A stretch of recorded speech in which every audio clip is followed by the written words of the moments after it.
Welcome everyone to episode 95 of I Got Gameplay. Yes, this is Michael Burhan here, your host of hosts, here for your show, giving you the very nice convenience of gaming and then such. And we have today as well the man, the myth, the legend, the socially awkward, the pariah, the molesty sexy. He is Mr. X's Gaming Podcast himself, Xander Scullion. Hello! I really missed the big hello for the intro of this episode. I know. You let me down. I know. I usually start off big. That's what. Anyway. Jeez. No, you don't. That was bad. You did the X's Gaming Google. What was it called? Google Hangout, was it? Yeah, I'm doing that tomorrow. Oh, you're doing it tomorrow, so I get to join. Yep. I thought it was today. Luckily enough. So, guys, girls, check it out tomorrow. X's Gaming Hangout on Google+. I'm going to be there because I like to stalk Xander for all his various projects and endeavors and latch on to him like he's my boyfriend to make sure that I basically share in his success and bathe in his glory because it's so glorious. What kind of relationships are you used to, honestly? Well, the ones where I'm the man. Anyway, speaking of the man, we have the man himself, Mr. Oliver Hughes. Hello, everybody. Thank you for introducing me as a man. I don't see anyone else get that, but I could have you as a power bottom, but I thought no, that's probably a bit much. As a what? Power bottom. Okay, is that an insult or a compliment? It's a compliment. It means you're very good for the man. We also, speaking of very good for the man, see how I got that one? We have himself, Mr. Rose-Coloured Reviews, Rose-Coloured Let's Plays, Rose-Coloured Everything. He is Mr. Travis Goss, making his return to I Got Gameplay, of course. Travis, where the fuck have you been? Oh my gosh, a lot of things have been going on, like stuff that happened like against my planning and everything. I know I haven't been online on the show for a while. It's just had some scheduling problems and everything, but looks like I got that all settled. And I will be posting more videos for Rose Card Let's Play here real soon. I just have some technical problems with my good laptop. So that's going to get repaired here in a week, and then after that's done, I'm going to get right back into the old scheme of things and bring in a video series I've been planning for. What was the video series, Travis? Another World. Another World. Yeah. Speaking of Another World, we have the lady herself, the third lady of I Got Gameplay, of course, because we've had a very few chosen, of course, but she's been amazing. She is the actress herself, improv comedian, and she is not a bad looker. She is Miss Anina Kasky. Thank you very much. See, I swear last week I was gorgeous. What happened, Michael? What happened? My mum thinks I'm sexy. What? That's a fucked up relationship. Yeah, I know it. Oh, don't get me started on the fact that my mum thinks someone's sexy. It's actually quite hilarious. But that's for another show. Now, Anina, what have you been up to? You've been at Eurogamer, haven't you? Yes, on Thursday and Friday I went to Eurogamer. Unfortunately, couldn't get tickets for the Saturday and Sunday because those sold out ages ago. But I had loads of fun. Tried out loads of new games. Got my gaming back on because in the last year I've had hardly any time to do any gaming. So yeah. And I fell in love with an indie game called Schrodinger's Cat and the Raiders of the Lost Quark. Well, tell us a little bit about that, about your that game. It's amazing. You are Schrodinger's cat. Beautiful graphics. It's a what do I call it? Platform game. You basically have to collect the four forces of physics. It sounds really physics heavy, and it is, but it didn't put me off because, well, my dad's a physicist, so I did the basic. Not going. I'm not interested in anything you do. I'm gonna do art. So I know that shit, but it bores me. But this managed to make it fun, interesting, challenging, because I haven't played a PC game in absolutely years. You collect these little cute little blobby things that are the 4 forces, and you combine them to get special powers, basically. You combine a solid and a squishy thing, and you get bombs, you get platforms, you get traps. Amazing. I'm excited. It is fantastic, and I'm not giving it justice at all. It's amazing. This is what you missed. You missed EGX. That's what you missed. Yeah, but you didn't get it, so I would have missed. I'm so geeking out. I'm tempted just to buy it when it comes out, just on the fact of what type of game it is. Is it on Steam, Anina? Yes, it is. Yeah. So there you go, Ollie. You can get it on Steam. Yeah, I get it on Steam. And it's great dialogue as well. Very funny. It's great because when you're alive, and then you're dead, and then you become alive again. Because you never know if Schrodinger's cat is alive or dead. It's brilliant. Well, here's one I want to ask everybody, actually. So it gives us a nice little round robin. What games have you been playing this week? So, Xander, what game have you been playing this week? I've been, for the last, 24 hours, not full 24 hours, but I did pick up Hyrule Warriors. I've been playing that. I did a first impressions video of it on my YouTube channel, and it's pretty good. I definitely really enjoy it. I say if you're expecting a traditional Zelda game, that's not what it is. It's a Dynasty Warriors game with like a Zelda theme to it, and it's fun. It's one of those games. It's just a hack and slash. It's kind of relaxing and therapeutic. If that makes any sense. It sounds really great.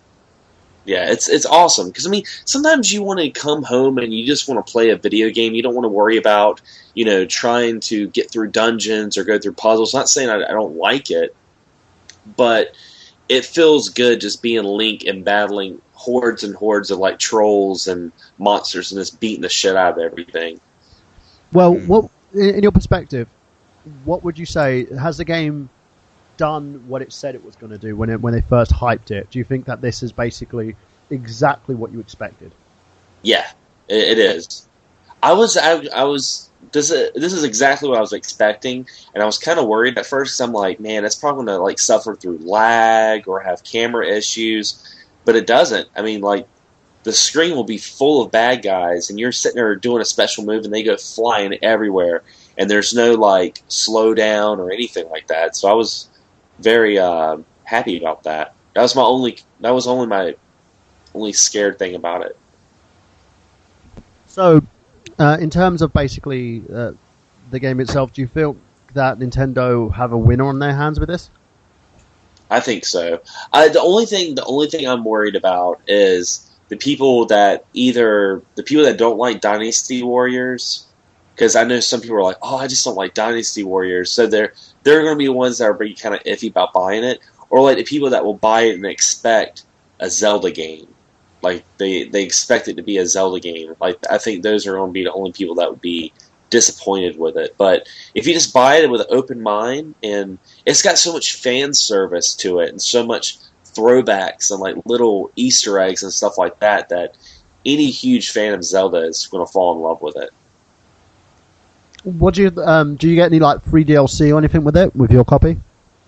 Yeah, actually, it's funny. I didn't pre-order it, but GameStop was having a pre-order where if you pre-order it, you got the Ocarina of Time costume for Link and Zelda. Well, since I was the first person to go in that GameStop to buy it, like I waited for GameStop to open. I went in there and I'm like, I want to buy Hyrule Warriors, and the guy was like, well, you didn't reserve it, but you're already here, man. He was like, I'm going to go ahead and just give you the DLC. So I got the DLC for it. Also, if you register your game on Club Nintendo, you also get 2 Ganondorf costumes, and they also have Day 1 DLC you can purchase, I think, for like $20, and you get a bunch of costumes and extra weapons and stuff like that, including like the 8-bit Link sword, which is really cool. So there you go, guys. Make sure you check out Hyrule Warriors. Do you think it's worth the money? Definitely. There you go. So, Travis, what about you? This week, actually dove into Castlevania Lords of Shadow this week. I purchased the game before I moved out here to New York, and I actually finally got a chance to play it. And I'm kind of scratching my head at this point with the game because it's like it's a melting pot of some of the other more popular games. Like there's one level where it's basically just like Shadows of the Colossus, and a lot of influence from God of War from this game. I'm not trying to say it's a bad game. You know, I mean, definitely it is a lot of fun. And I got the special edition, the collector's edition, where it comes with the DLC and Mirrors of Fate, which I played the demo of that on 3DS, and it's pretty fucking cool. So I can't wait to try that. But that's been about the only game I've really played this week. That and going back to the archives, going back into my collection and playing Super Ghouls and Ghosts. So that's been. In terms of basically worth the money, was it worth the money? Oh, I think it is. I mean, if for those who want, who've been wanting to get Lords of Shadow, I'm not gonna. It's not really the best Castlevania game, but I still love it because I'm a huge Castlevania fanatic. But it was $40, so you're getting basically everything that came. You get the original game, the DLC, Mirrors of Fate, and you also get the demo for Lords of Shadow 2. So for $40, I don't think you can go wrong with this. Yeah, I was about to say, I really enjoyed Lord of Shadows. I think the big thing is like, you have to keep in mind that, and I think, Travis, you'll agree, that it's a different Castlevania world. It is. It's not Symphony of the Night. It's not the original mythology. You just have to go into it thinking as is an alternate universe. Like, you would have, certain worlds in DC and Marvel where you had different storylines and origins, and that's what this is. And the story is really, really good. I really like the story. The funny thing is, Dracula's also Scottish in this one. Yeah. And I shouldn't have done this, but I was listening to the voices of the game, and the two main actors in this game, Robert Carlyle, Patrick Stewart. Thank you. And I know Patrick Stewart. He was in this game, and he does most of the narration. Yeah, but he for a while, he real Britished it. It was like, and then he really did. Yeah, and then told, oh, I yeah, met young Alucard. And then the voice for Gabriel, I was like, why does that sound so familiar? Oh, Robert Carlyle, of course. I'm gonna eat you, baby. But no, I thought this is a pretty cool game. I've got a lot to go through. I just now started the second chapter. This game actually inspired the Castlevania Mess voice project that we did, which was hilarious. Okay.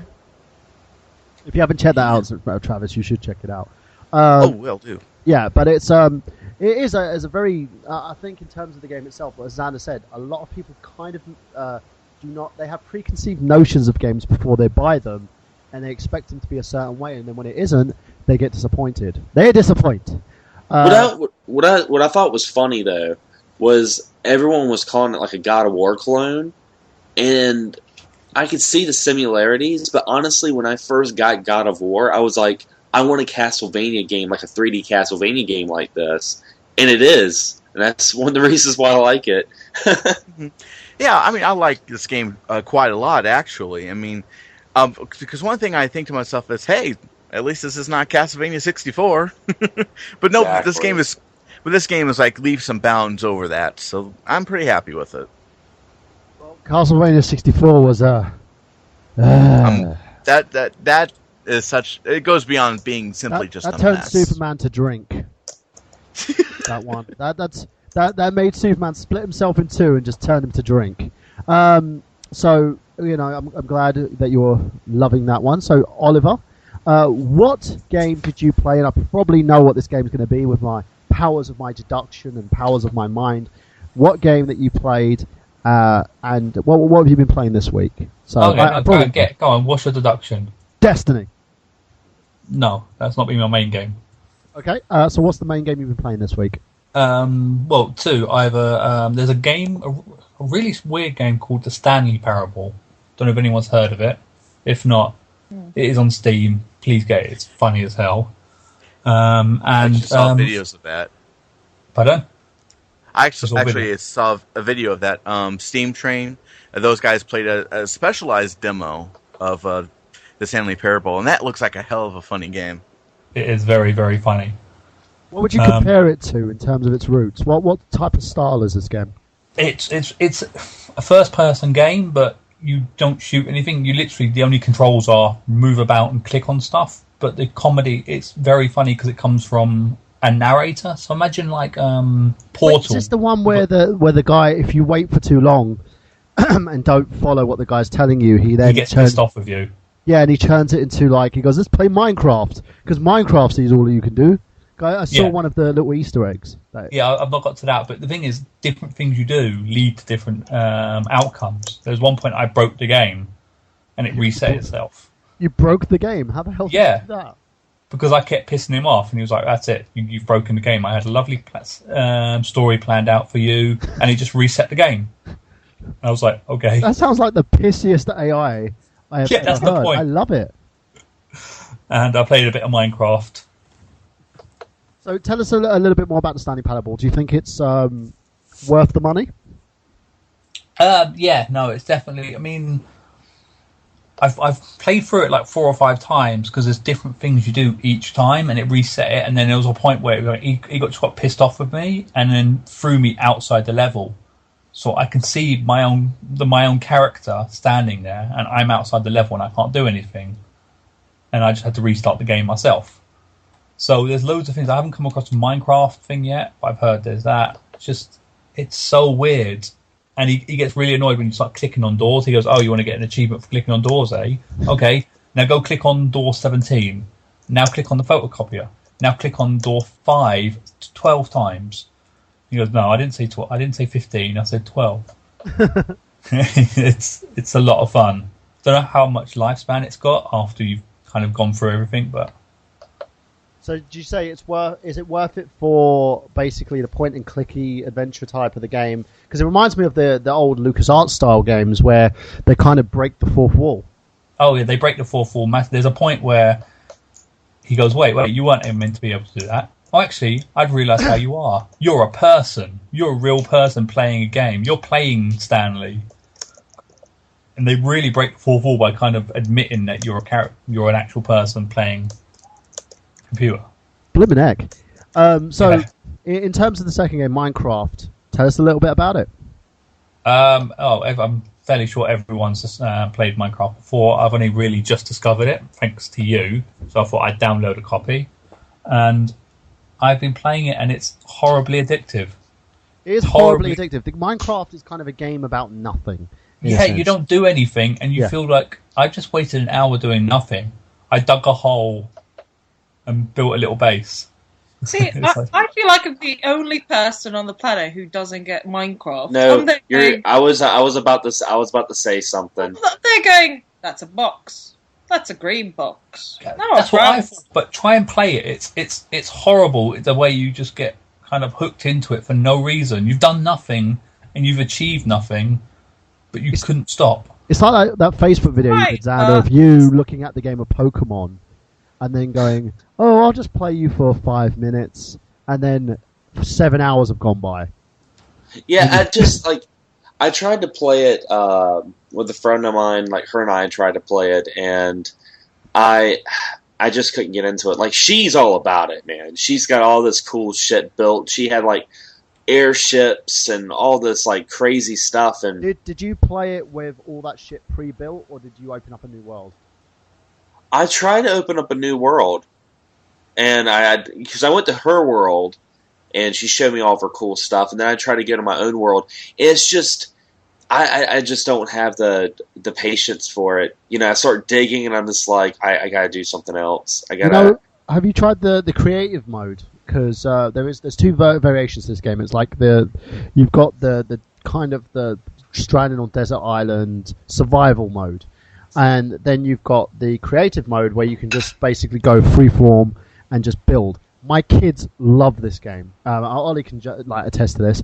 We were at the house the other day. All they wanted to play was Minecraft, and Ollie was sitting down playing Minecraft with them and building. And they were fighting over the joypads.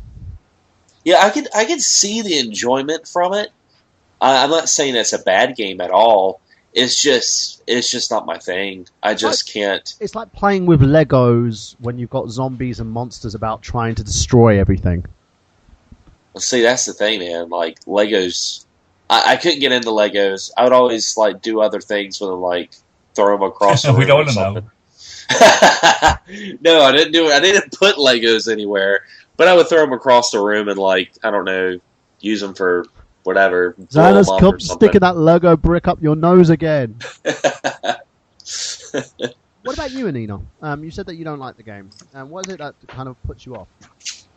I don't like building things. I really, like, even in Sims, I was addicted to Sims, but whenever you had to build your own house, I was like, what? Can I just buy one? Yes, you can. I find it really tedious to build things. I just don't get it. And I haven't played a lot of Minecraft, and I feel like I should give it another chance. It's better with But time. I feel like I need to be rewarded for doing something in games. You know, either something dies, or I get points, or, you know, something flashes. I need some sort of gratification. I need gratification. I'm impatient. You know, the fun thing about it, and Ollie can attest to this, me and him built like this house, and then we mined for ores and stuff. And well, you mined for ores. I went and stole your stuff. And by the time you came back from mining, I'd taken apart your house and built my own. Yeah, and he also basically built like a deck and stuff, and basically found ways to get around the creatures and set traps and bits and pieces. So he found his own kind of enjoyment, because technically Minecraft is a game within a game. There's no boundaries, which is like kind of the cool thing about it. But now, Ollie, what would you rate this game? Would you say it's value for money? Yeah, I definitely say it's worth what I paid. But yeah, cool. Okay. Well, Ollie? Yeah. So that's Awesome. Okay, so my game of choice that I played, and I bet Ollie thinks he knows what it is. It's go on. Have a think. What do you think? Probably go on Facebook and find it out, because you tell everyone everything on that. No, really. I played Tropico 3. Now I got it for free on Humble Bundle. I believe it's still available at the moment. And the game itself is highly addictive. It's like playing SimCity, but you're a dictator on your own island, and you've got to basically choose whether you want to rule with an iron fist, or if you want to give like technology, evolution, peace, TV stations, entertainment, and kind of see if you want to satisfy your patrons, or if you want to steal from them and tell them to all shut the fuck up with military action stuff. It's great. And you also have to keep the peace with the United States and USSR, who give you financial contributions depending on what you do for them. So every action invokes kind of a reaction, in a sense. It's a great, great game. It's so enjoyable. And I can literally kill 2 to 3 hours on this game on my downtime. It's great. Awesome to play. I got it for free. The game itself, I believe it's worth, you can buy it for like $4.99 at the moment, because Tropico 4's currently been released. But it's a great, great game. If you don't play any other sim game, play this one, because I think you'll love it. So now going on from that, guys, instead of doing our news segment today, actually we can do a little bit of news. We can add some Eurogamer stuff to it. So let's just go and hit the news. So, Xander Scullion, what's in the news this week? I don't really know too much about what's been going on. I haven't really been paying attention this week, but I did have something local that happened to me that's pretty, in my opinion, it's pretty gaming newsworthy, just on a personal standpoint. I made a video about it, about my local arcade at Carolina Beach, the boardwalk. It actually suffered through a fire and burned down. Now, the reason why I'm talking about it is because it was probably the last arcade. Actually, it is the last arcade in my town. And it was like, it felt so much like an end of an era. And a little known fact, actually back in the 80s, I wish I can remember exactly what year, but the world record of asteroids was beaten inside that arcade. Wow. Yeah, and I mean, I had a lot of people, like, I wasn't even going to make a video about it. I just saw it, and I was like, oh, that sucks. But I had, like, 10 people in my town message me. They're like, you need to make a YouTube video of it. And I did, and I was actually on the on my local news Facebook page as well. They shared my video. So that was pretty cool, but I wish it was in better circumstances, because, like I said, it was pretty tragic. But are they planning on building the location at least?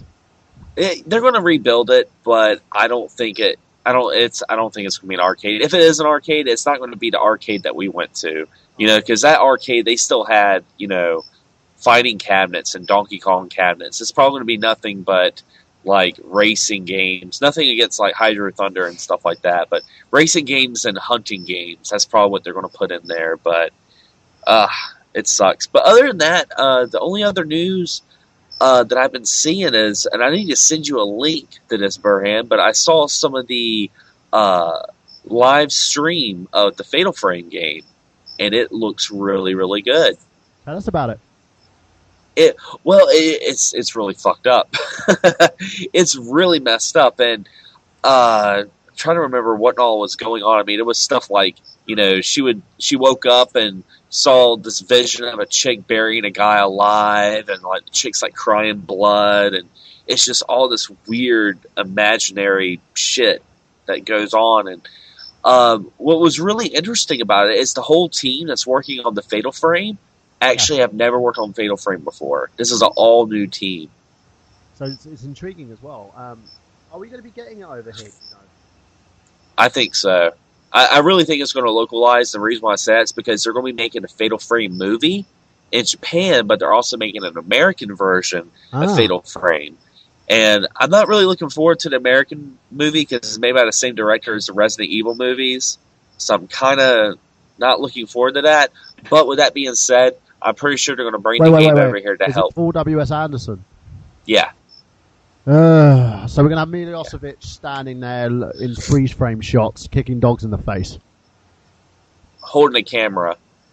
Oh, God. But no, like, with that being said, though, with the movie coming over here, I think that makes it more of a justification for it to be ported over here. And I really hope they bring it over here. Definitely. I hope so, too. It's, for me, from what I played in the previous games, I want a Fatal Frame game, especially because it's going to be on the Wii U. Wii U needs a lot more support. And we got in other news, the Watch Dogs game that's going to be released on the Wii U, the variation of that. Oh. Ubisoft has said no downloadable content. Yay, Ubisoft. Doesn't surprise me. And you know what? Ubisoft is going to be like, oh, we don't know why Watch Dogs isn't selling that well on the Wii U. I guess Nintendo fans don't want mature-rated games. Maybe it's because you released a mediocre game and ported it, like, months later on a system with no DLC. This is the same issue that's happened with the issues that happened with, like, Warner Games when they did Batman Arkham Origins. It wasn't just the fact that the game sucked. They then decided to cancel all DLC on the Wii U. No. Batman Arkham Origins. Yeah. It wasn't the one produced by Rocksteady, it was the one produced by Warner. And they did a bad job at it. Because they tried to basically link it into as a prequel to the original game and had the Joker in it even after he was killed off. Which was really bad. Anyway. Just welcoming, ladies and gentlemen, another gentleman, Mr. Lee Garrisich. He's our resident Metroid expert as well. He had the hold. Are you still holding the high score, I believe? No, I am not. Currently in second place, but doesn't matter. I still love Metroid with a passion, every single one of the games, and I make it a point to do my best at all of them and know everything there is to know about Metroid. So what do you think of this whole Ubisoft situation with the Wii U? Because you own a Wii U, don't you? Because I've seen you do some Mario Let's Plays. I'm sorry, what was that? I do own a Wii. Yeah. Do you own a Wii U? Yes, I do. Yeah. What do you think about the Ubisoft situation, the fact they're not releasing any DLC for Watch Dogs on the system? That's actually the first I've heard about it, so what you're saying is they're not releasing any DLC for the Wii U version of the game? None at all. That is That's horrible. That reminds me of what we discussed last weekend with Skyrim on PlayStation 3. People that jump in and purchase those games and kind of get stranded and left in the water. It's very disappointing. Yeah, it's basically, for me, it annoys me a lot because I feel that there could be a lot more to this game. The Wii U version, anyway. If they made it equal to the other pairings, I think people would buy it who exclusively have a Wii U. But once you make it a second-rate version of the games for the 360 and PlayStation 3, no one's going to buy it. No one at all. No one's already playing Watch Dogs. Like, Watch Dogs is the equivalent of, and this is something I want to talk about, I don't know if you guys know a trend here, but these, like, overly hyped games, like these games that come out and people are like, you'll see it. First 2 weeks, everyone's saying this is the best game of all time. This is like everything that we've been waiting for. Then 2 weeks later, no one talks about it. Yeah. And then it slowly starts getting where people are complaining about it. And it's just like, and it's a cycle. Like, I've seen it with Watch Dogs. We're seeing it with Destiny now. I mean, like, Bungie is already canceling, like, loot caves, like closing loot caves. No, they're doing that not because people are complaining. It's because it's kind of a bug for the game. The loot caves were allowing people to level up to a point because they were able to do it with ease. And Rob and myself discussed about it because me and Rob had a Skype conversation yesterday about other stuff, but we did talk about Destiny because myself and Rob are going to be doing a review on this. They patched a hole in the game which allowed people to level up very easily and get like certain items very easy because these monsters tend to respawn. Now, because they've done that, people have to work a little bit more hard. They're annoyed, but in the end of the day, they've got to allow that to happen because it's a smart move from them because they want everyone to be on an equal playing field. They don't want to basically allow people who know about this cave to get a leg up over everyone else. Yeah, makes sense. Now, the cave is really obvious. I was going to also ask you about with Destiny. I don't know if you heard about this because I still haven't played. I only played the beta, but like I've heard of people already like beating the game, and they were talking about how there's already DLC you need to purchase for it. Keep playing. The thing is, what people don't understand about this game, and I'm getting really annoyed about it, because I had a friend of mine complain to me about this, and I said to him, look, the game's an MMO. He was like, well, I didn't buy an MMO. Well, Bungie was selling you an MMO. It wasn't their fault that you got a game and it's an MMO. They've got a 10-year plan. They're pushing DLC. If you purchase the subscription package for it, you will get, I think it's called the Premium Pass. Now, if you get this pass, you'll have access to all this DLC for free. If not, you pay individually. How much is the subscription fee? Let me check, actually, because I do not know. Now, Rob has access to this already, and he did tell me that the price was reasonable. Now, if you get that, then you have access to the rest of it. Now, let's see, subscription pass, Destiny pass. Pass. Okay. Yeah, it's $34.99 at GameStop. So I'm just trying to find how much it is in the UK. Is that monthly or is that just a one-hit Just a fee? one-off fee. So you're basically you're paying an extra $40. The expansion pass itself, you're paying an extra $40. For people in the UK, you're paying an extra £35. It's not that bad, people. You're throwing like Bungie under a bus because you're like, oh, they've split the game up. And Angry Joe's comments as well. He was talking about, they've got a lot more about the universe on the website. I don't want to check on the website. I want to look in the game and have the story being told to me in game. I don't need to look at the website and read all this stuff about the universe and the races and the classes and blah blah blah blah blah. The fact is, they've done this and they're telling you a story in several different ways, But this game is basically an FPS done in the same vein as World of Warcraft. It's done in that way so that you get all these expansion packs for it. You're going to get a lot more for the game, and you're going to enjoy some like exclusive like weapons and stuff as well that are only applicable for your consoles. People shouldn't be getting angry about, I purchased a game. Yes, it's a game, but it's an MMO. But these are the same people. These are probably the same people that went out and bought fucking Metal Gear Solid Ground Zeroes and probably tried to white knight it, that it was a 2-hour demo that should have been free. Yes. And here's the thing. I will let you know something about MMOs, because I played Final Fantasy XIV. Okay, I paid $30 for Final Fantasy XIV, brand new, got my first month for free, and after that I pay $15 a month to keep playing it. Now, with that being said, the one thing that I will say that I do like about it is they make expansions through patches.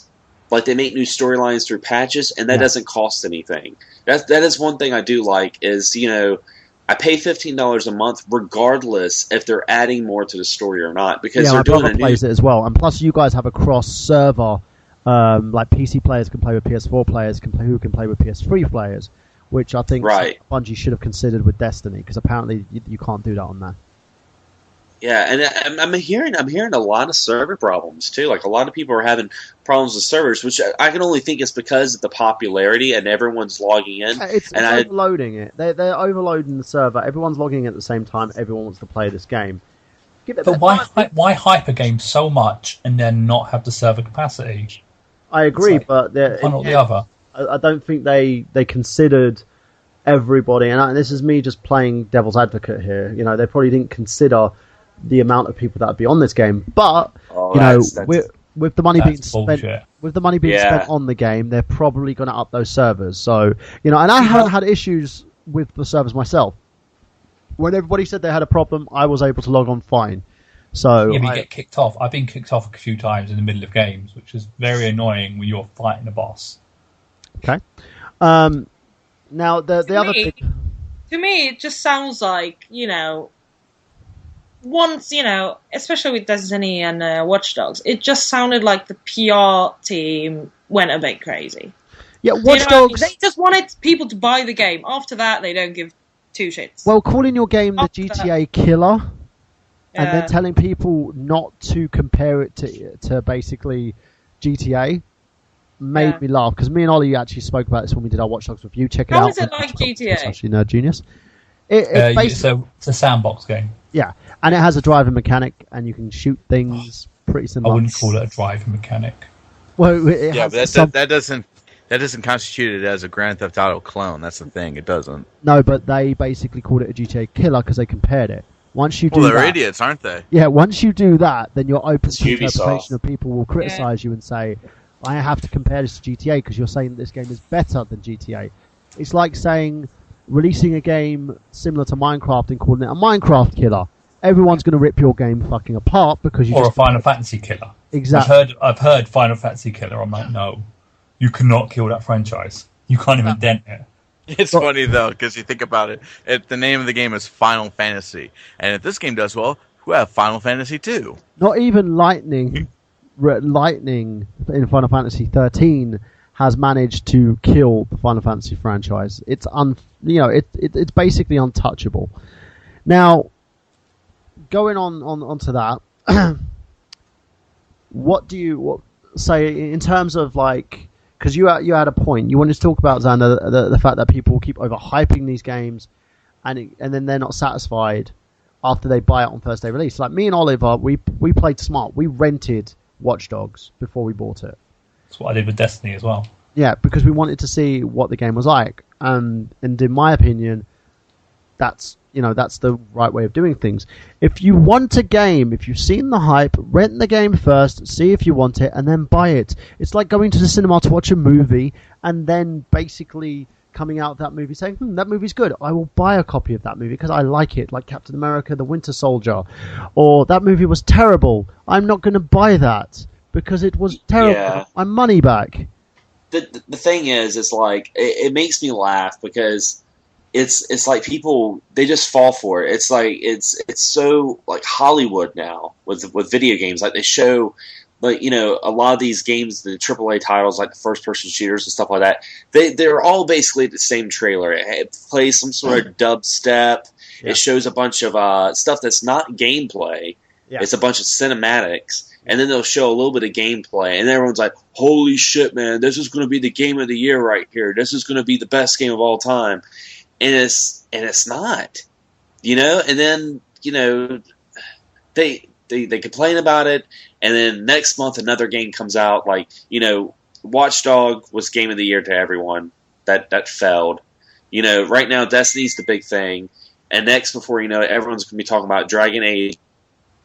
It's just like, I don't know. I'm just not the kind of person that whenever a game comes out, I don't say it's the best game of all time. I try to take it in. You know, it just makes me laugh. Do you know what makes me laugh is the fact that, you know, people don't learn their freaking lessons. They really don't learn their lessons. And I'll explain why. Now, Dead Island, before that was released, they did this awesome trailer that had nothing to do with the game at all. Oh, it was that jogger, wasn't it? It was that jogger getting...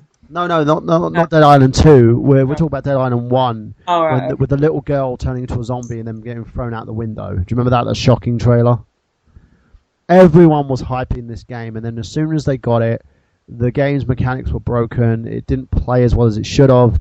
You had like freaking escort mission after escort mission, and people complained. It sold really well, but people went, what are you doing? And that's what makes me laugh about stuff like this. It's like, okay, if you're going to do that, if you really are going to do that, then you need to figure out exactly what you're buying.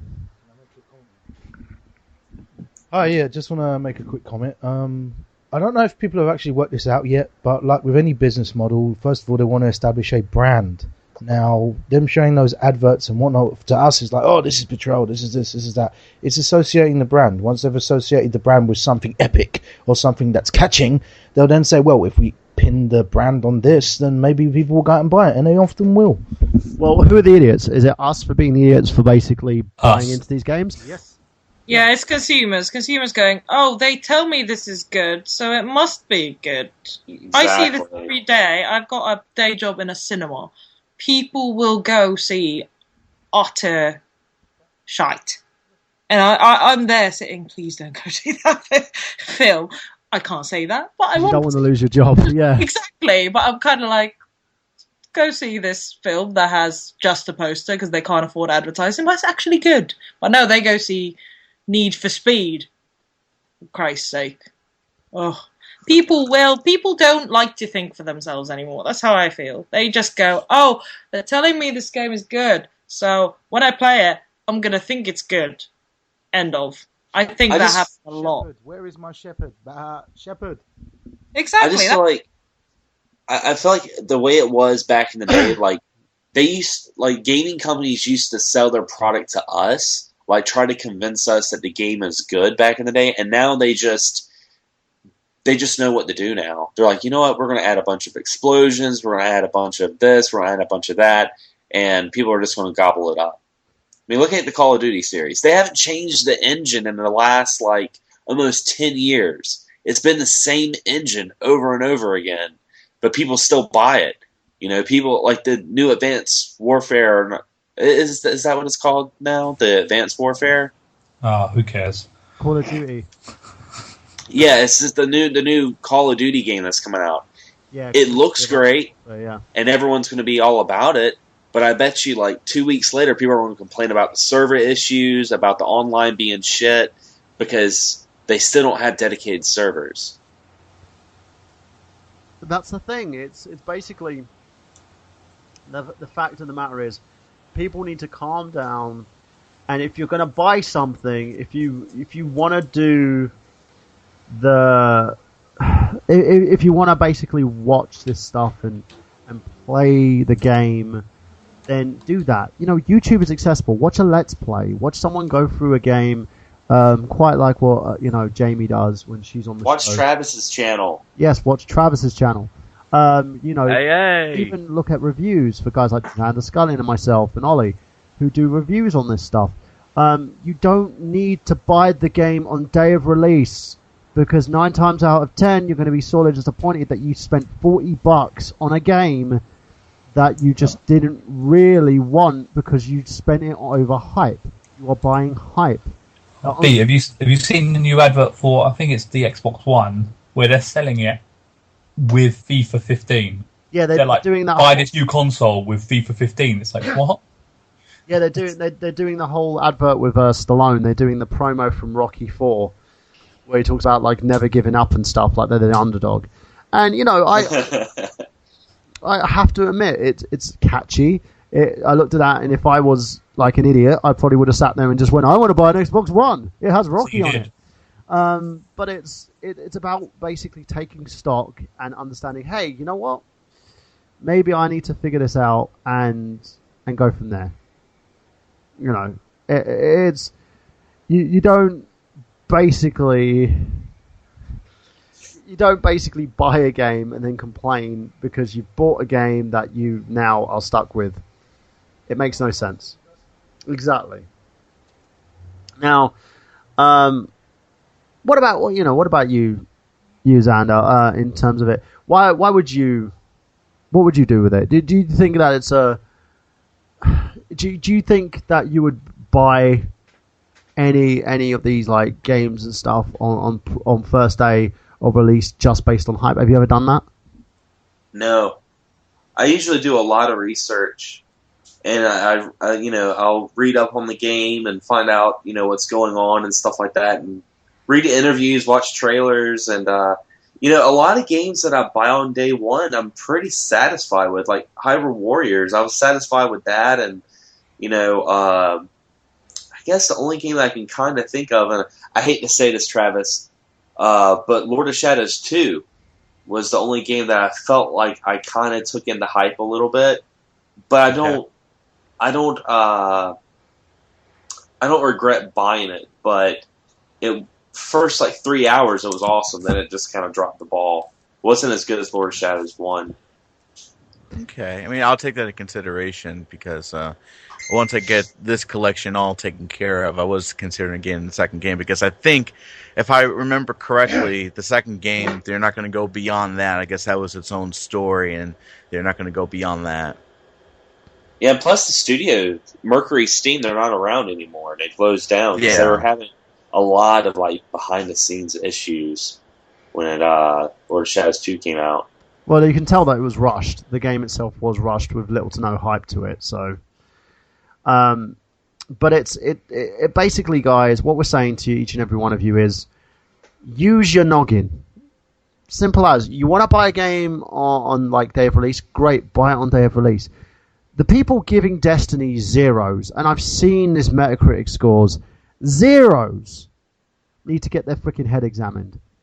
I've been playing this game for a good end of a couple of days, and I've been enjoying it because I know what this is. It's an MMO that I can just take my pants off, sit down, put my pad in my lap, and play the game while having a laugh. Me and Ollie had a laugh when we were playing, and I kept dying. I died about 5 to 10 different times when I first started with him. You are awful at the game. Yeah, but I enjoy it. This is the thing. And it's basically an FPS, and I don't usually like FPSs. I gave Payday 2 a bad review.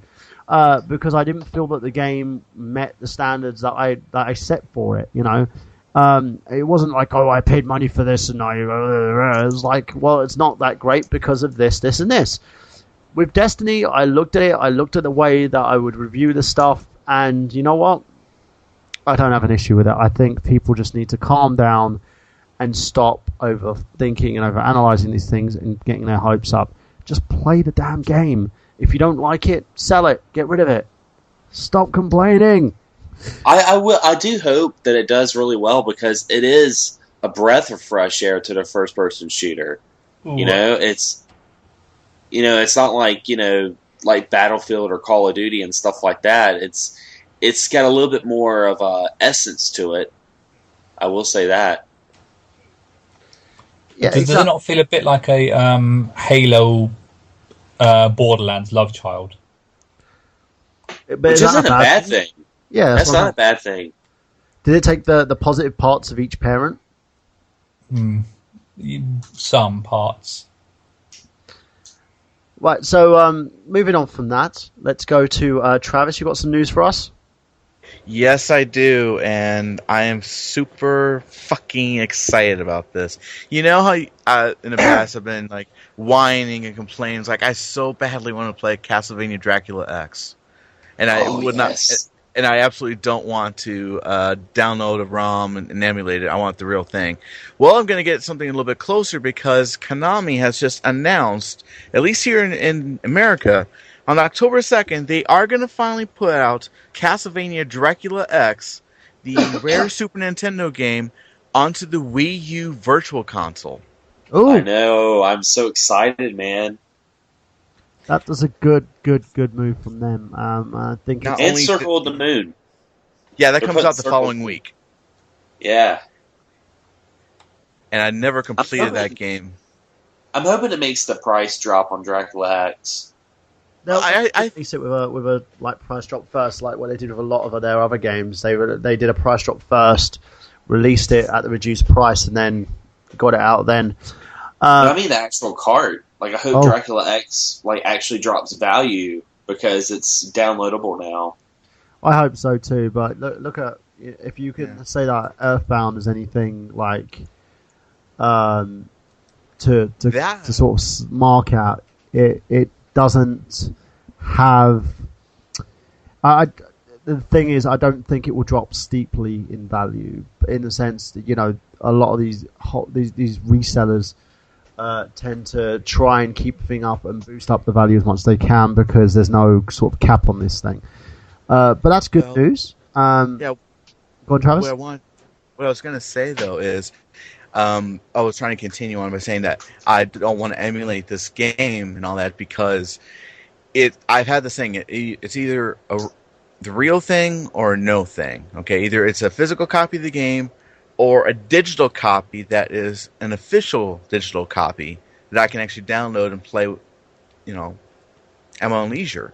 But the thing is, though, people say like, well, why don't you just download the game off, online, put on through and play through an emulator. Emulators aren't perfect, and I've noticed with the Virtual Console, whether it's like Nintendo, Super Nintendo, Game Boy games, they actually emulate a whole lot better because Nintendo understands the technology a little bit better, and they're able to get these games on there and have them play near perfectly. And the same goes with like other consoles with Sony when they have their PS1 classics and PS2 classics, and Xbox for a while they had Xbox classics you can download on a 360. So the technology is there, and if it's a first party actually developing the technology to play these games, I fully support that. So I'm just really excited to be finally playing this game after such a long ass time. So, tell me something. In terms of like the game itself, do you think it's going to be a good positive step in the direction for Konami to do this? I can't see why it wouldn't be a positive step because, everybody on this show knows, probably by now, of course, that I'm a diehard Castlevania fan. So, and for Konami to finally make this step ahead to release this. It is a rare game because it kind of got lost in the shuffle there in '95 when like Sega and Sony were coming out with 32-bit consoles and all this. They were shifting away from these 16-bit sprite games to 3D gaming. It's really refreshing to see companies like Konami who's like given these classic games a second chance. Definitely. And I don't know what to say. I'm just so fucking happy about this. Okay, let's move on to another one of our hosts. Lee, do you got any news for us? Well, the only thing I've been investigating all week has been the issue with Gamergate. I don't know if anyone had the chance to check over the information I had found, but I wanted to formally apologize, basically, for I feel that I was in the wrong with thinking that Zoe Quinn was in the wrong for what had happened. It seems as though, with the information I found, that there was some people behind the scenes manipulating information, and it seems like a lot of people were very misled about that. Well, I think that's a story for another time, my friend, and the reason why I'm saying that is because in terms of Gamergate, there's going to be... I'm going to give people a chance to do kind of a special episode on that, kind of an IGG that's not going to be one of our Saturday night episodes, but I'm going to give people kind of a voice to talk about that and kind of put a discussion together, because we did discuss it previously, and it's kind of a thing that we can kind of get... We'll be talking for hours if we kept talking about it today. So definitely, I'm looking forward to that. And other than that, I really don't have much news. I've had my head investigating a bunch of stuff this week, and I just didn't have any chance to check anything else out. Oh, that's all right, mate. Anina, what about yourself? Do you have any gaming news for us today? You've been at Eurogamer, so let's talk about those experiences. Eurogamer. Well, for me, I finally got to try out Oculus. Because I was always really skeptical about this. The Oculus Rift. Yeah, I tried that as well. Did you play, was it with that Secret Agent game?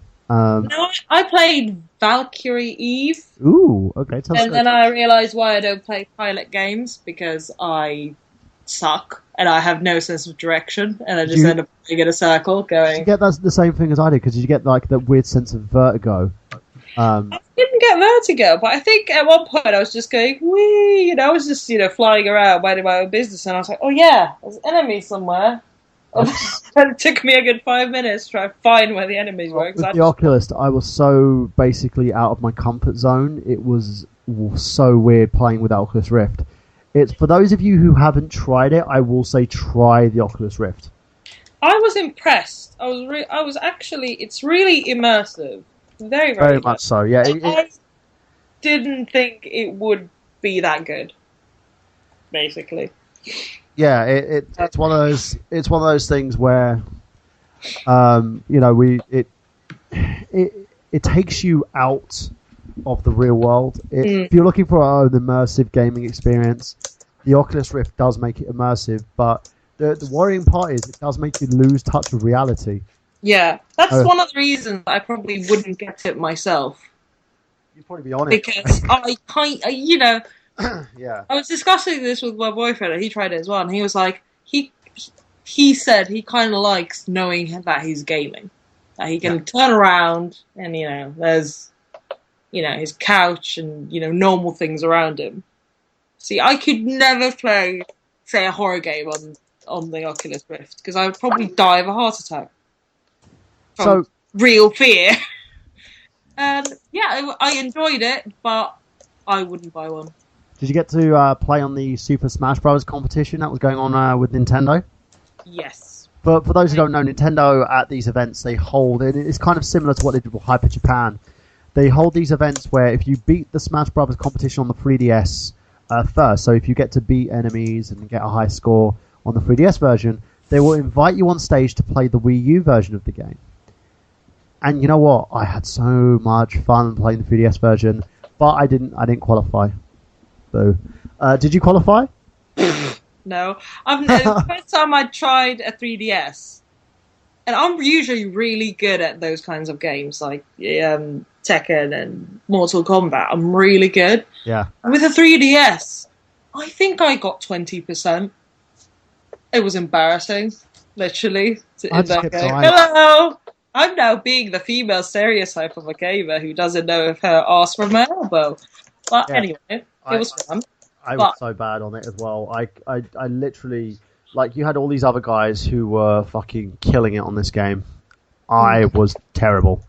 But while I was queuing, I did get to try the Mario Kart on 3DS, and I actually won the game I was playing on that one. So I don't absolutely suck on the 3DS, which is good. So from there as well, what did you get to play what was that splatter game called? You know, the one with the you get to Splatoon. That was it. I played that and I won. Yay! It's really fun to play. Now, it looks fun, but I didn't have a chance to play that. I did play the new Borderlands, Yeah. which I really got into. So tell us about the new Borderlands. Is that the pre-sequel? I've only played Borderlands once or twice, so I don't know the narrative or the story behind it. Yeah. I just went in because a friend I was with really wanted to try, and I was like, fine, let's go. And I really got into it. At first, took me I died 5 times straight away because I didn't know what I was doing, and then it clicked, and I really got into it. It's great. It's a great. To me, reminded me a tiny bit of Bioshock, that kind of first-person future thing. But yeah, I really enjoyed it. I've never really been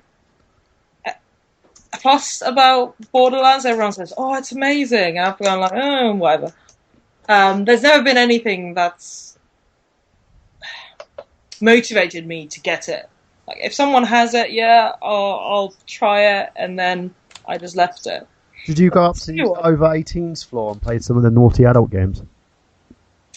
Yeah, I was at the over 18s. I was in the queue for one of the horror games, and then they told us it was a 2-hour wait, so we... Bloody hell. And we went, nope, thanks, bye. Life's too precious to wait 2 hours. It was one of the... what was it called? Again, I can't remember, but it's one of those... The game would have to be better than Sex for me to want to play that. 2-hour wait. It's one of the survival horror games, not in a standalone one. I think I know which one you're talking about. What was it called? The one with you just see someone scratching a wall in the poster. God. Oh, God. I can't remember. I know, my freaking... what was it called?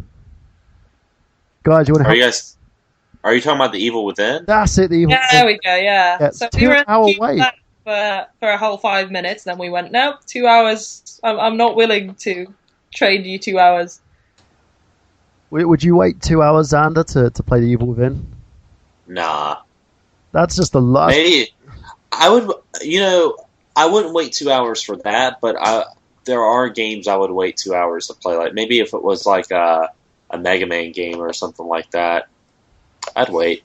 Because, I mean, like, honestly, if you're in a good line, 2 hours can really go by if you're, like, having people to talk to and stuff like that. But then again, you're missing a lot because I think you guys can agree, like, when you go to, like, conventions, there's so much going on. You want to do everything, Yeah. you know? I felt like so I busy. missed out on most things. I went on 2 days, and I didn't do, I don't know, a quarter of the things in there. Yeah, I was the same. I basically spent 3 hours, 3 to 4 hours interviewing people. I played some amazing indie titles, though. I enjoyed, because they had a whole floor, Xander, dedicated to indie games. Yeah, that was great. Awesome. And I got some, like, Steam codes as well. I'm currently got a huge backlog of interviews to edit and upload. And it was really enjoyable. For me, I think it was one of the best experiences I ever had at a convention so far, because a lot of independent developers wanted to talk to me, and it was great. And I seemed so much professional compared to all the other interviewers. Most of them had like stickers on their microphones and stuff that looks like it was put on with sellotape, and there was me cracking By their mum. Yeah, and there was another one basically where I ended up talking to this guy. This guy has made a game called Runners, I think, ALC Runners. Now, it doesn't use a motion controller. It uses a smartphone. So you buy the game for cheap on Steam, and then you download the smartphone app for like free. You put it on your arm, and you pick the player using the app, and then the phone responds to the game, and it allows you to control the runners. It's hilarious. The characters look really cheeky and fun to play. The guy I was playing had his arms flailing in the air and looked like he was on fire. And I had to jump barrels and stuff. It was brilliant. So great to play and very, very enjoyable. And I ran around. I played The Room 3, which is a game kind of based off of Hellraiser. You get to do like puzzles using box mechanics and stuff. And another like spy type game from the same studio. They're called Fire Hut Games, I believe. And it was so enjoyable. And I have to admit, I was very well received. I talked to most of these guys as well. And it was so enjoyable watching these indie developers like these companies could be the next big company. Talk about their games and just, talk about their passions as well at the same time. It was so enjoyable to do. Did you checked out the indie floor? Did you, Anina? Yes, I did. Well, a few friends of mine are working on the PR for a indie game. I don't know if you saw it. It's still in development. It was Adventure Box, so I hung around there a lot. And right next to them was Schrodinger's cat, which I fell in love with. Everyone needs to try that game. It's amazing. Yeah. It's just it's probably the game I enjoyed the most in whole of EGX. And then we had to go and see they showed us some, the exclusive first 10 minutes of the new Batman Arkham game. So we saw that. Yeah. Arkham Knight, which will be the final one from Steady Studios. Yeah, it's pretty impressive, but annoying because you can't. It's just you see gameplay, you can't play it yourself, you can't try it out. But I have to admit, I was impressed. Yeah. What about? My boyfriend had some sort of, brain meltdown orgasm while he was watching it. I was going, it is impressive. Did you wet his pants? More than that. You're like, this is the reason why I am attracted to you. Because you're sitting there soiling your pants. Exactly. It's like, my future husband. Yeah, you'll be the father of my children. Yeah. Can you close your mouth now, please? Yeah. Honestly. So, in terms of like Eurogame itself, did you enjoy it? Did you enjoy the entire event? And did you want to I enjoyed it. I wish I could have been there longer. Yeah, that's one thing. You do so much time queuing for things, which is inevitable. But I didn't try Splatoon. I wanted to try the new Shadow of Mordor game. Never got around to that one. One of the indie games that was out, I made me laugh so much. They had basically a World of Warcraft clone. It was like World of Witchcraft or something like that. I was cracking up with laughter, and the guys were standing there like, "Hey, come and interview us." I was just looking at them like, "No." World of War. Yeah, I was like, thanks, but no thanks. Another one which I thought was completely silly was a fireman simulator. So and the one of the gags is squirt with the hose, and you'd take this hose and you would like squirt in burning buildings and stuff. And it did interest me. There was some amazing developers and there was some really shitty ones there at the same time.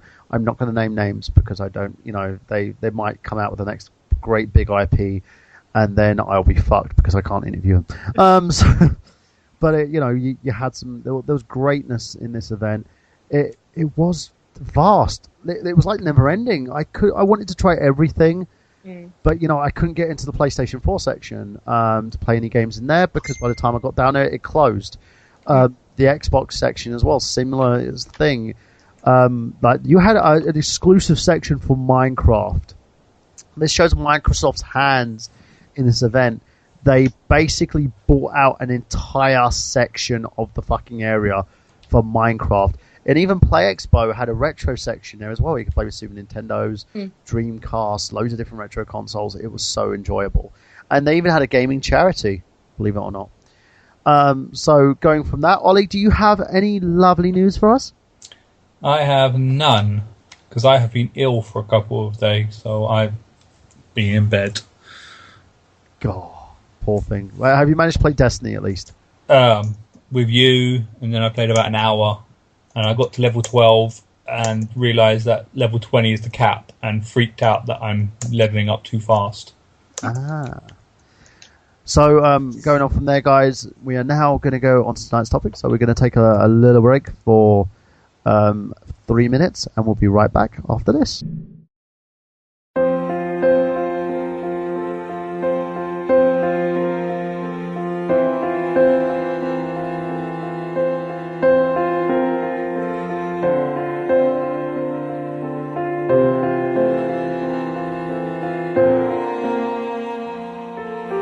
I'm just a lonely zombie. I'm just a lonely zombie in this hallway, wishing I could eat some brains, some brains. I'm just a lonely zombie. I'm just a lonely zombie. Oh, somebody tell me, where are the brains? Brains. I really need to eat some brains. Brains are this way. Brains are this way. Brains are this way. Brains are this way.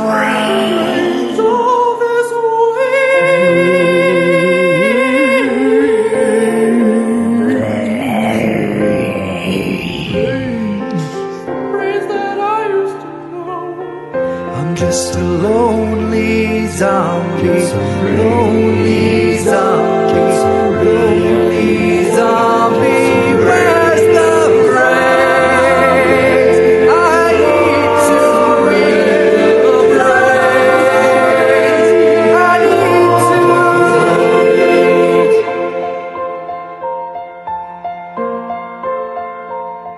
I really need to eat some brains.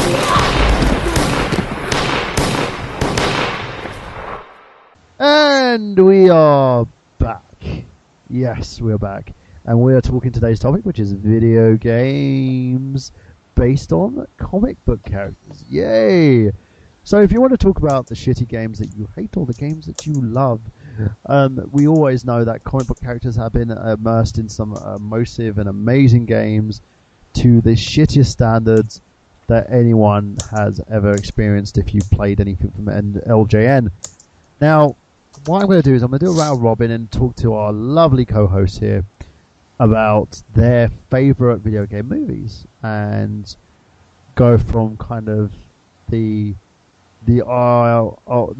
old like kind of time and what they kind of think they've kind of enjoyed in terms of their experiences in these games and what was the popular games for them. So we'll start with you, Xander.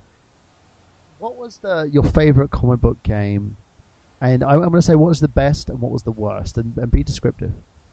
I think my favorite, I mean, that's a really, really hard one. There's some actually really good ones I like. But the one I could say that really stands the test of time would be like Batman Arkham Asylum. I really like that one. I mean, I liked Arkham City as well, but Arkham Asylum, I really liked it because it felt like an episode of Batman the Animated Series. That's what I really liked about it, and that's one of my favorite incarnations of Batman.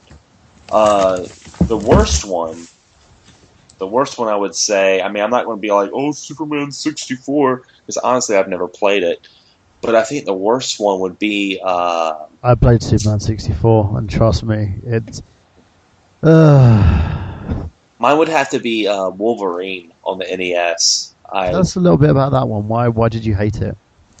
It was bad. The controls were wonky, and it was forever to be tainted because it was one of my rental games. It was one of my blind rental games as a kid because, you know, some of us would rent games and we didn't know what we were getting ourselves into other than what was on the back of the cover art and the actual game cover. I was like, oh shit, this is Wolverine. This is going to be awesome.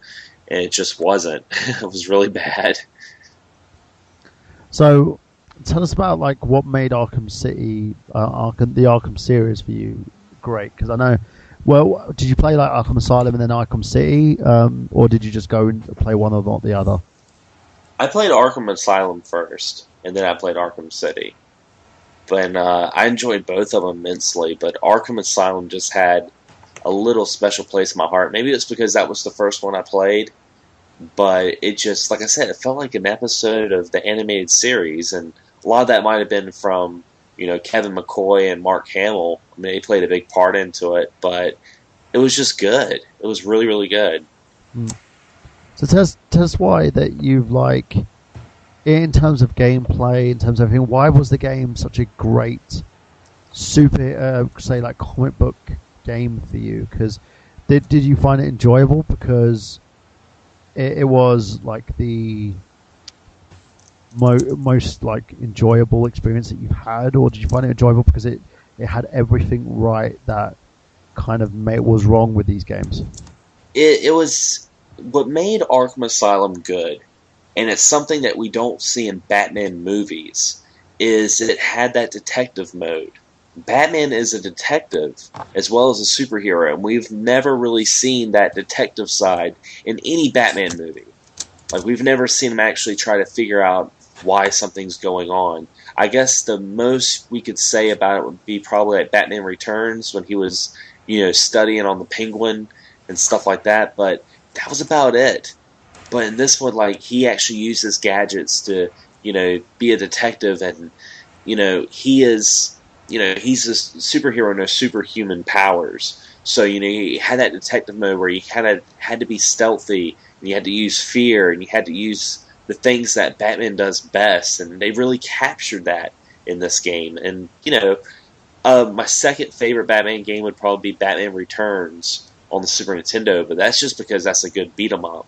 And a lot of the superhero movies, or video games, I should say, were beat-em-ups. And this one just got it right. It made you feel like you were Batman, and that's what it was supposed to do to begin with. So, Ollie, what about you? What did you think? What was your favorite superhero game, and what was the worst one you've ever experienced? Oh, not superhero, comic book. Yeah, comic book. Sorry, I do apologise. You probably, if you're going to kind of stretch comic book into graphic novel, I would say my favourite adaptation would be the Walking Dead Telltale games. So tell us about the experience of that, because that kind of differs from the comic book, because it's an all-new original story, isn't it?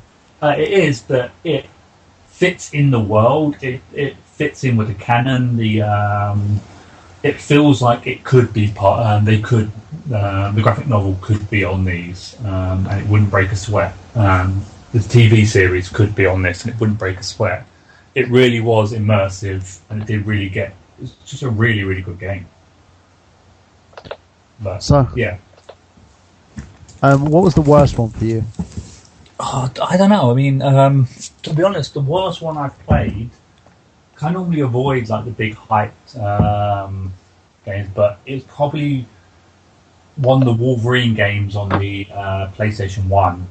I was I get to be Wolverine, I get to slash people up in 3D and stuff, but it was just horribly made. It was so rushed. It was just a horribly made game. Yeah. And the only reason people would like playing it is because you get to play as Wolverine. Now, you want to hear something really funny? Here's some little trivia right here. Did you know that Mark Hamill did the voice of Wolverine in that game? Did he? Yep. That doesn't surprise me, because he voices Skips in the regular show. And he kind of talks like this. So, that doesn't surprise me. Hamill's very talented in terms of being a voice actor. Very, very talented.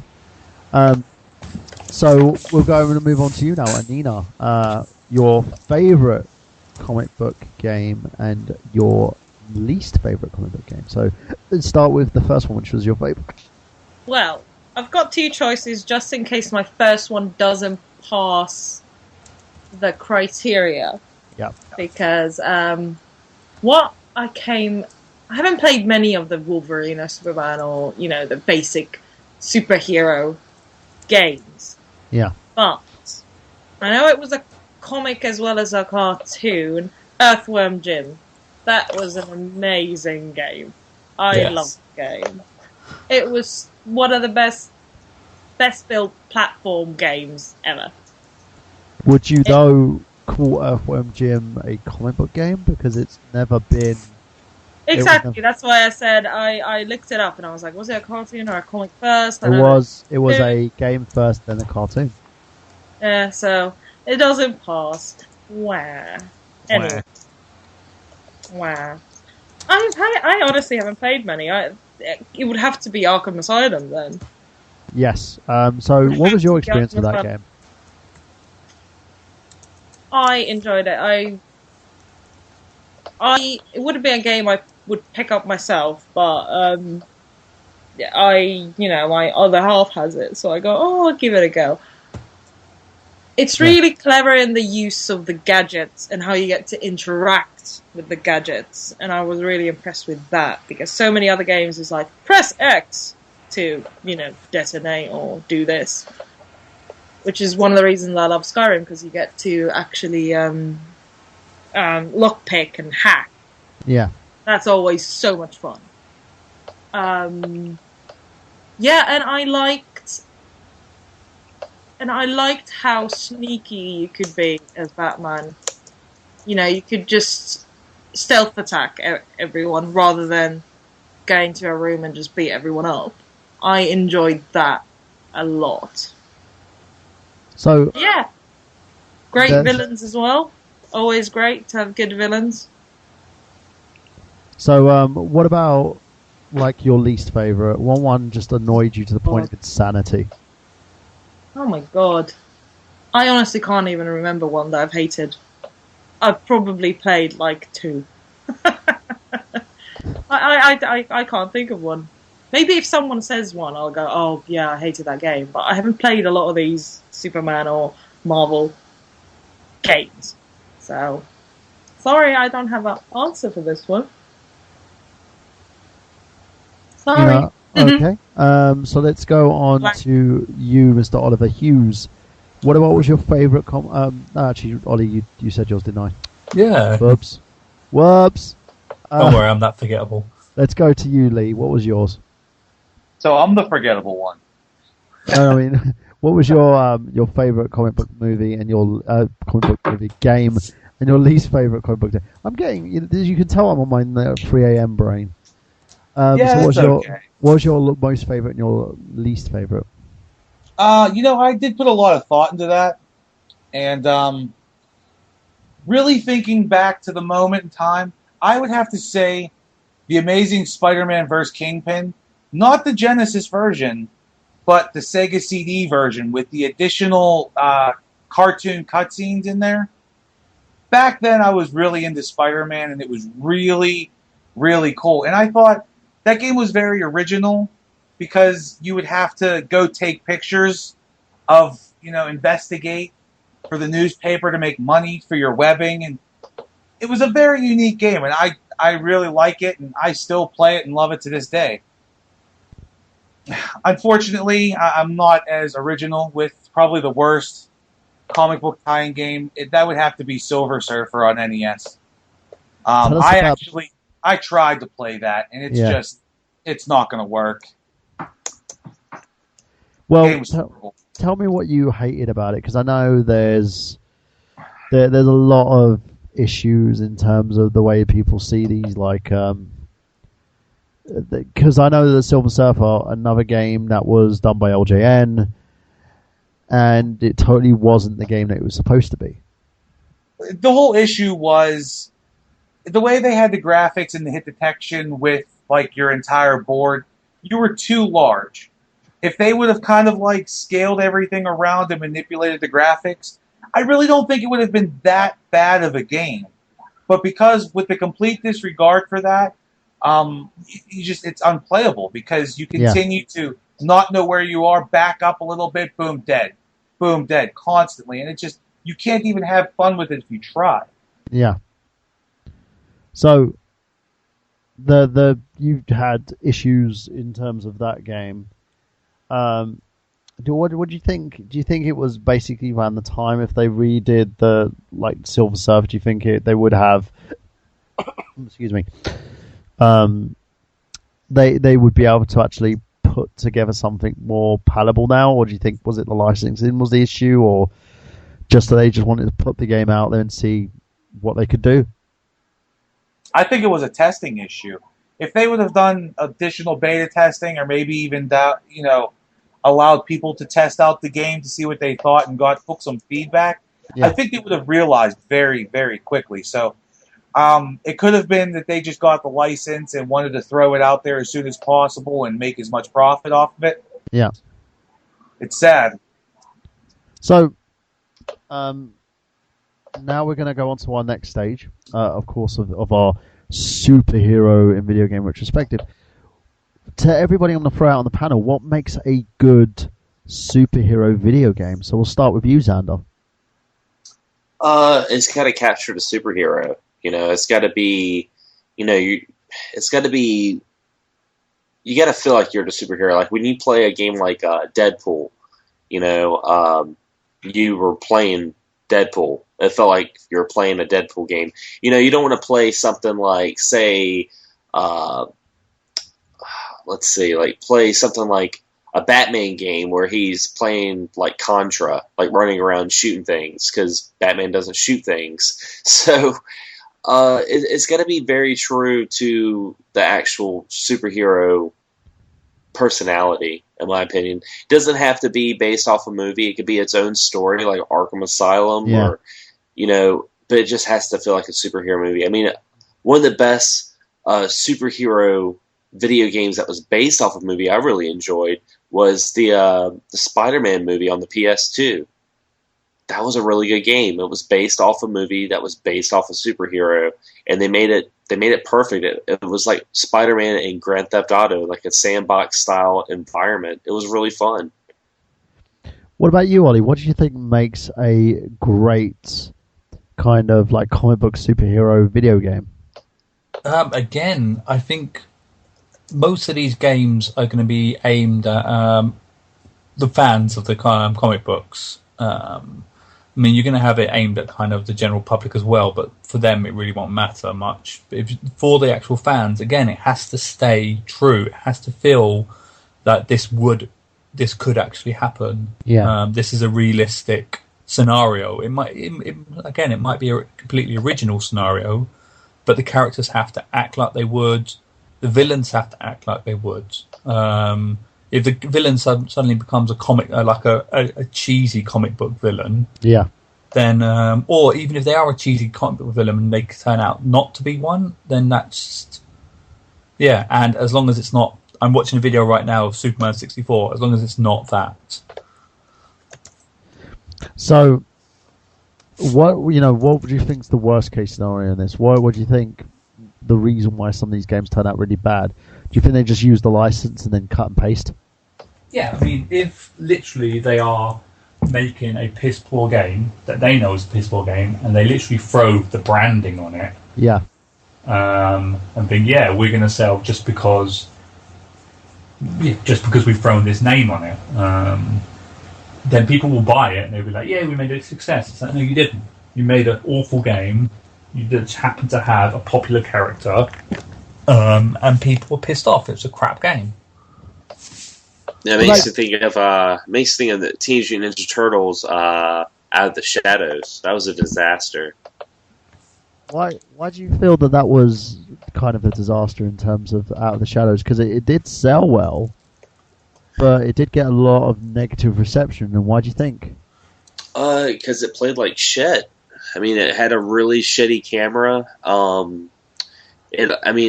The story was really cool. They had the voice acting right, but the problem was it was people had expectations that it was going to be a true 3D online co-op Ninja Turtles game, and it wasn't. Yeah. I believe it was just local co-op, and you can't make a Turtles game and not make it co-op. I mean, the whole premises of Turtles are brothers, and you gotta kind of add that aspect to a video game like that, and they didn't. And just the camera angle was just it broke it. So, what would you say, like, because we've seen loads of iterations of the Turtles games. The best one I played, which was always my favorite, was the original. I know they tried to do a rehash. Ubisoft tried to do a rehash of it. It was Turtles in Time. What made that so great? I think what made it great is it took the idea of the Ninja Turtles arcade game and they made it better. They didn't really do that much more other than add a little bit of extra graphics, extra moves, add more enemies that were familiar with the cartoon and the movie. They just did it right, you know? And yeah, Ubisoft did not do a good job reshelling that at all. Yeah, they kind of reshitted it. So, you know, going onto that one, Anina, what about you? What do you think makes a good kind of comic book game? For me, it is good story. Yeah. Good character, because some games you can just tell that they've gone, let's make easy money. Look, this character is now doing the thing that, 50 other games are identical. We just put the character in it. That is what I see all the time. So they play the same game with just a different character in it. So negativity on it, you'd say, would be the fact that cutting and pasting palette swapping games. Yeah, exactly. Maybe explaining myself in a good way, but that, and like something clever about it. Like with Arkham Asylum, it's all, there's always the big villain, but there's all these side villains you get to know, and how you can interact with the world, and it gives you a choice of whether you can run in and, beat yourself out of a situation, or you can go the stealth route. Both of that. That makes it a good game. Great atmosphere. That is true to, the genre. Batman's always been one of my favourite superheroes because he's an anti-hero. Yeah, he's the guy who's... in and go, haha, I'm here to save the world. It's a grey area, and that's why I've always been drawn to him. Yeah, and also, universe, if you check out I think the one Batman movie I'd suggest anyone would watch would be Justice League Tower of Babel, which I think they called it another name, was Justice League Doom or Destruction or something like that. But it was based on the Tower of Babel comic book where Batman ends up targeting, each member of the Justice League is targeted with a contingency plan that Batman put in place. Oh, just yeah, in case the Hall of Doom or something, yeah. Yeah. And, it's one of those things where they kind of, everyone gets in Batman's face about it, but Batman's like, I would have done whatever you guys would have done in my place. And they're like, you didn't trust us, blah, blah, blah. And then Bruce, I remember, Superman comes up to Bruce and goes, what would you have as a contingency plan for yourself? And he was like, the Justice League. Simple as, and it's... And that single moment, you just sat there and you're just like, oh, right.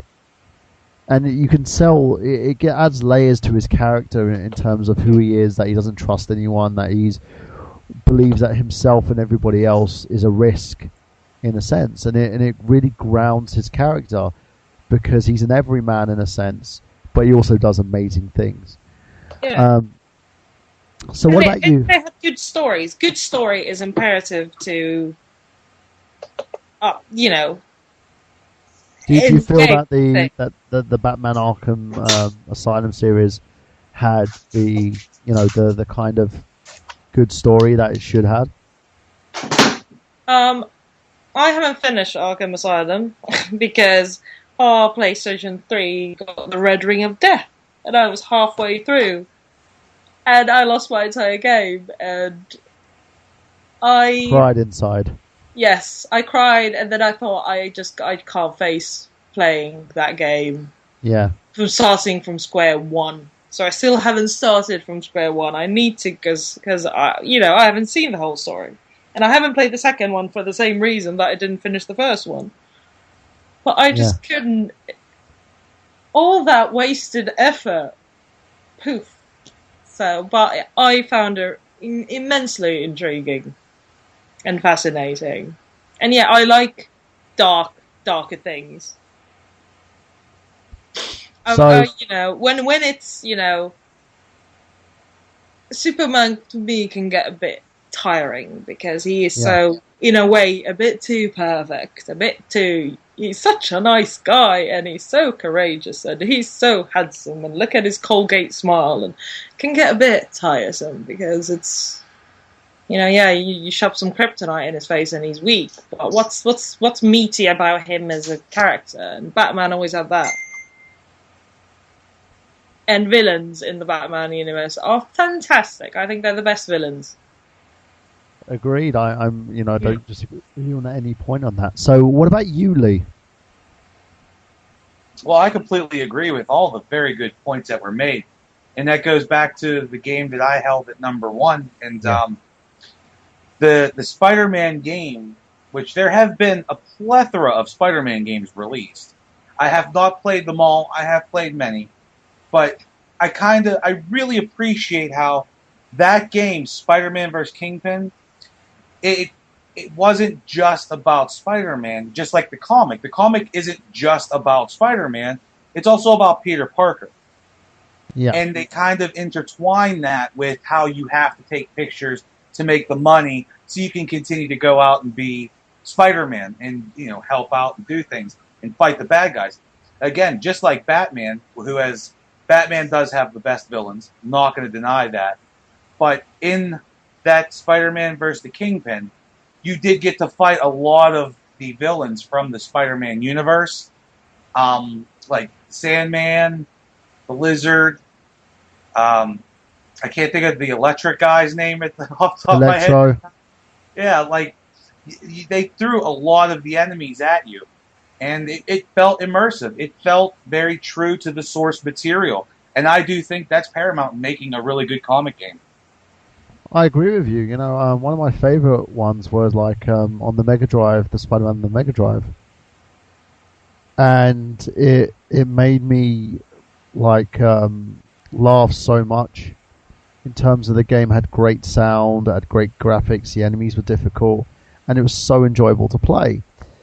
Now, people are trying to scramble on themselves to make another Spider-Man game, and they keep getting it wrong. Apart from the open kind of world sandbox that you can basically swing your webs around and freeform.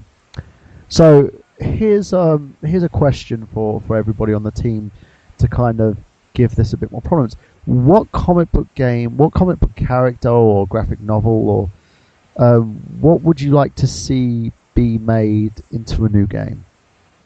So we'll start with you, Xander. They've already made a game based off of it, but I would like a game like Watchmen. I really love the Watchmen, and I would love to see a Telltale game, point and click Watchmen game, and you play as Rorschach, and you're trying to decide who out of the superhero group, who is the person that's doing all the bad shit. Something like that would be really cool, like a detective game. Yeah, I agree. I think the Arkham series is great, and the most enjoyable one that I've played so far, that I've enjoyed in terms of the beat 'em up genre, Injustice. I love the story in that, and I want to see if they do continue it with another game. What about you, Ollie? What would you like to see? To be honest, anything away from this sort of DC Marvel, because it's filled. The market is the only really new ones they come out with is when a new film comes out, they bring out a new game. So they could do something original.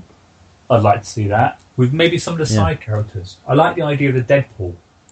Not many people know about Deadpool as a character, and then they bring out a really good game which kind of captures him really well. So if they could do that, then I'd be happy with Marvel. But Ooh, I just thought of one that would be really good. Be awesome. They made an actual good. Other than the one on the Dreamcast, that was a fun game, but an actual really good Spawn game. Oh. Didn't they make one? I remember they made one for, I think it was the PlayStation or the Xbox. Yeah, they made one on the PlayStation that was horrible. The best Spawn game is on the Dreamcast, and that was put out by Capcom. That was really good. So that was really enjoyable, and I can't believe they didn't continue with that. A lot of people have enjoyed the Darkness games, the FPS shooters, and like I've seen Let's Plays of Darkness 1 and 2, and again that's intriguing in terms of the story on that one.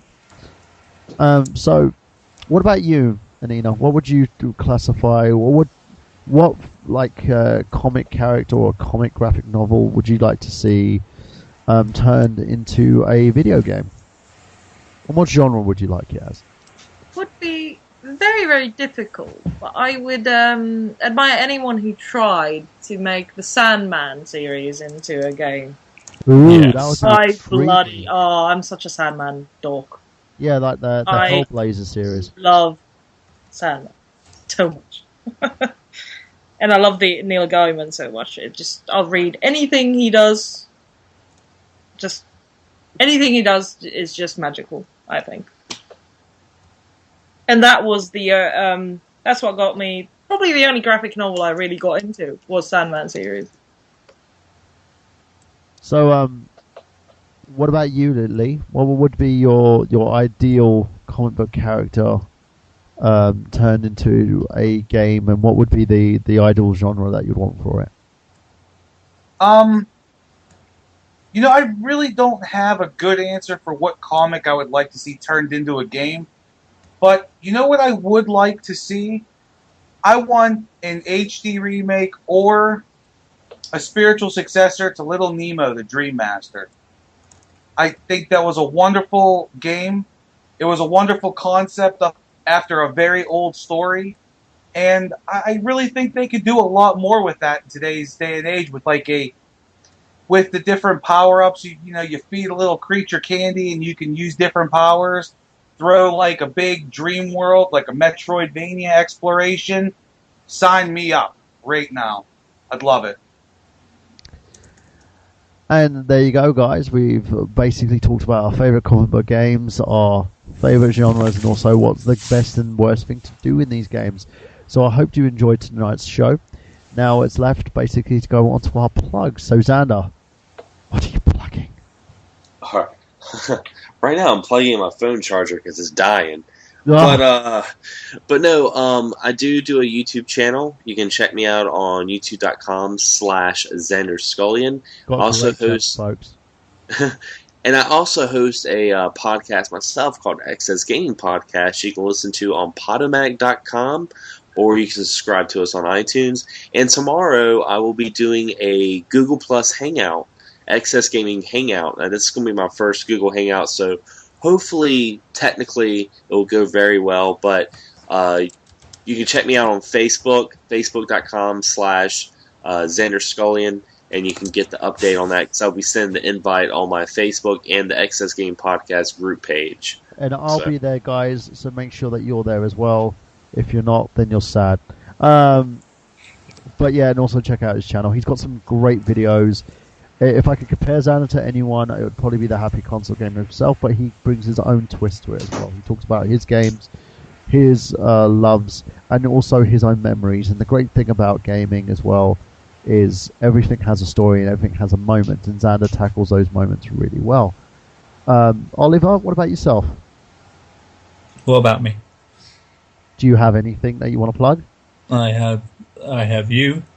That's yes. about it.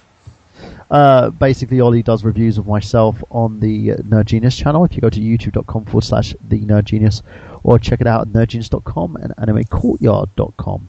Anina, what about yourself? Hello. You can follow me on Facebook and Twitter. It's Anina Kaski, ANNINA KASKI. There's only one of me, so it should be quite easy to find out. Find. Quite easy to find. There we go. Let's stick to English. You say quite easy to fart. I was just like, Find. okay. Find. It's 3 a.m.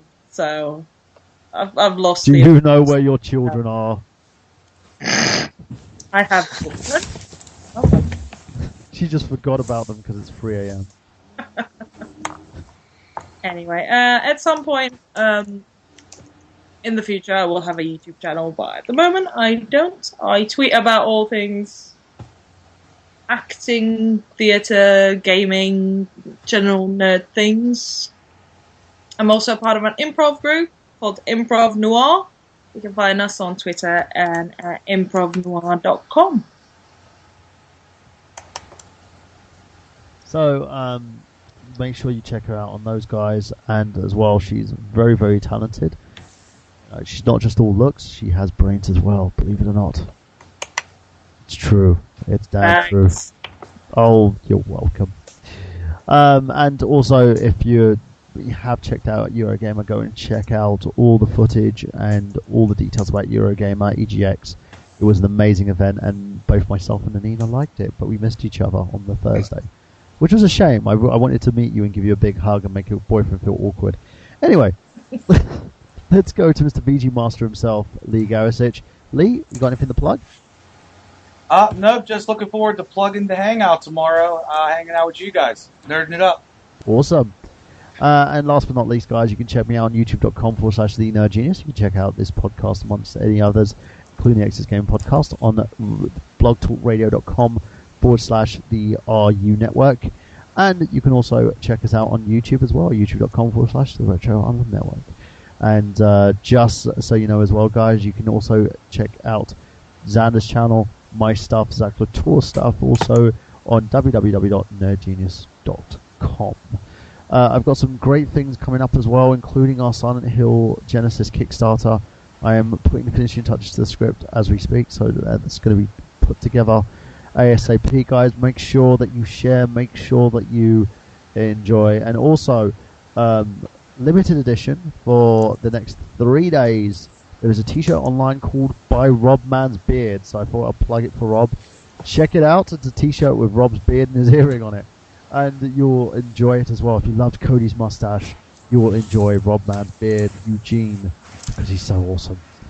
And that's all done there, guys. So last but not least, I would like to say a great big thank you to everybody. If you want to sponsor I Got Gameplay, you can do by going to patreon.com/nerdgenius. Donate $1 a month or more to you, and get loads of stellar entertainment for us. So thank you very much, guys. And now this is Michael Burhan for Xander Scullion, Oliver Hughes, Anina Kasky, Mr. Lee Garasich, Jamie Styles, Zach Latour, and for each and every one of you saying that we've got gameplay. Have you?